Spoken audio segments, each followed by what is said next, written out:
اللہ اللہ اللہ اللہ اللہ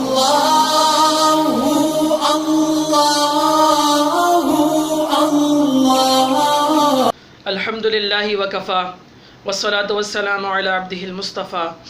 اما بعد فاعوذ باللہ من الشیطان الرجیم بسم اللہ الرحمن الرحیم۔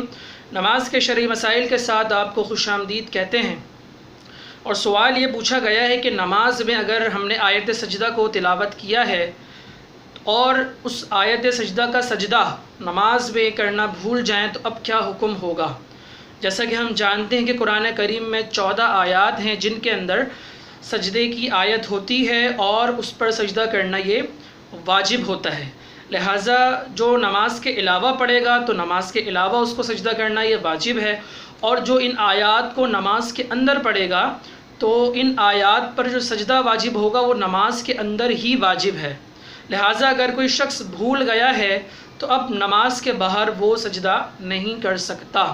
اس کا کوئی کفارہ وغیرہ بھی نہیں ہے، اللہ کی بارگاہ میں بس توبہ کر لے۔ اگلا سوال یہ ہے کہ ظہر کی جو پہلے کی 4 سنتیں ہیں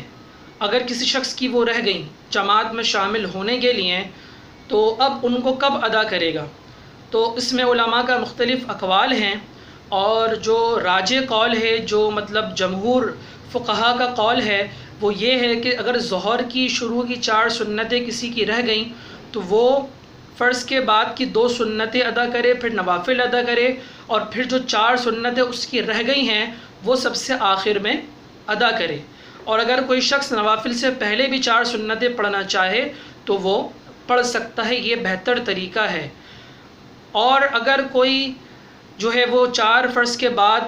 پہلے 4 سنتیں پڑھ لیتا ہے اور پھر 2 سنتیں پڑھتا ہے تو یہ خلاف ترتیب ہو جائے گا، لہٰذا بہتر یہ ہے کہ فرائض کے بعد جو 2 سنتیں پڑھی جائیں اور اس کے بعد جو 4 سنتیں آپ کی رہ گئی ہیں اس کو ادا کیا جائے۔ اگلا سوال یہ کیا گیا کہ سنتوں کی قضا کس طرح ادا کی جائے گی؟ تو اس مسئلے کو یاد رکھیں کہ جو قضا نمازیں ہیں وہ صرف فرض اور واجب وتر کی ہوتی ہے، سنتوں کی اور نوافل کی قضا نہیں ہوتی۔ اسی طرح فجر کی سنتیں ہیں ان کی قضا نہیں ہوگی، ظہر کی قضا کر رہے ہیں تو سنت اور نوافل کی قضا نہیں ہوگی، عصر کے اندر جو 4 سنتیں ہیں ان کی قضا نہیں ہوگی، مغرب کے اندر 2 سنتیں اور 2 نوافل کی قضا نہیں ہوگی، اور عشاء کے اندر صرف 4 فرض اور 3 وتر کی قضا ہوگی، باقی سنتوں اور نوافل کی قضا نہیں ہوگی۔ اللہ رب کریم سے دعا ہے کہ ہمیں دین کی صحیح طور پر سمجھ عطا فرمائے۔ اگر اس طرح کی اسلامک ویڈیوز آپ حاصل کرنا چاہیں تو ہمارے اس چینل کو سبسکرائب کر لیں تاکہ ہر آنے والی نئی ویڈیو کا نوٹیفیکیشن آپ تک بر وقت پہنچ سکے۔ اللہ حامی و ناصر ہو، وما علینا الا البلاغ۔